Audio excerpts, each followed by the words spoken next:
Senator Hurd. Thank you, Mr. Co-Chair.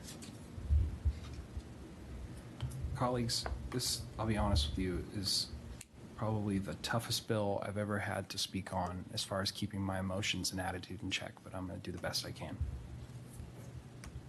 I know many of you very well, party, and I think very highly of the individuals that are up here with me, and you're good people, but sometimes that's just not good enough. I believe this bill, if it passes the House and the Senate ultimately, truly is the beginning of the death of freedom. Because what we're talking about here is our children. The majority party has always talked about my body, my choice. How can that not apply to my child? My choice. Furthermore, my child does not have the right to say yes or no to this. So again, my body, my choice. Their body, their choice.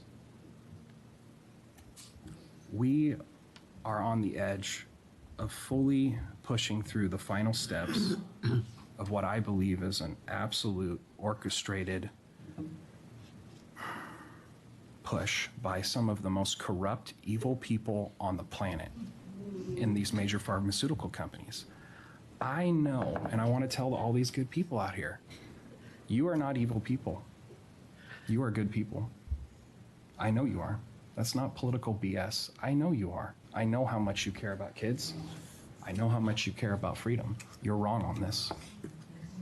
I've been wrong on other stuff. I'm here to tell you in front of everybody. As a conservative Republican, I used to be one of the most against gay marriage individuals you would ever find on the planet. And to this day, from a faith perspective, I still don't believe that choice is the best for those individuals, but I love them, I accept them, and I would never use this position to infringe upon their rights that I fully agree with. The Supreme Court of this nation has declared they have the right to marry who they wish, to love who they wish as consenting adults. Who am I to get in their way?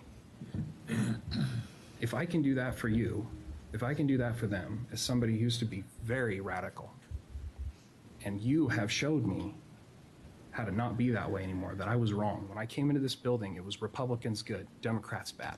It's not the way it is. There's lots of good Democrats. There's lots of bad Republicans.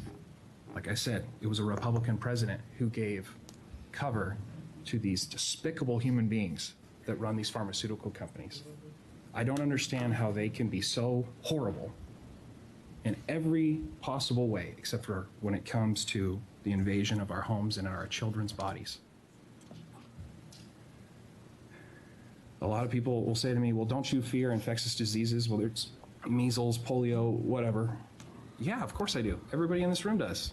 But you know what I fear much, much more?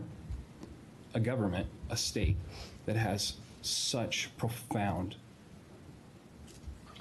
tiny amounts of respect for its people that it would push something like this across the line, no matter how good the intentions are.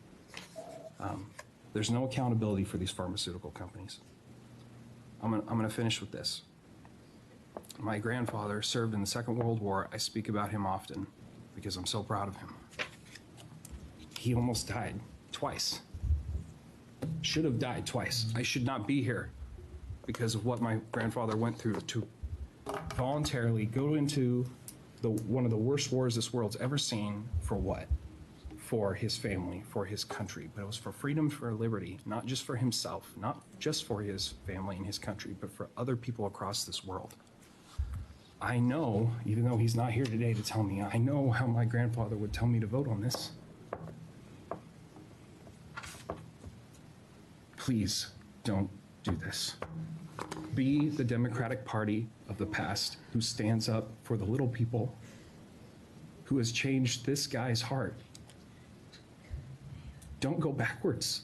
I'm begging you. My party is not humble enough, if we were in power, to stop this.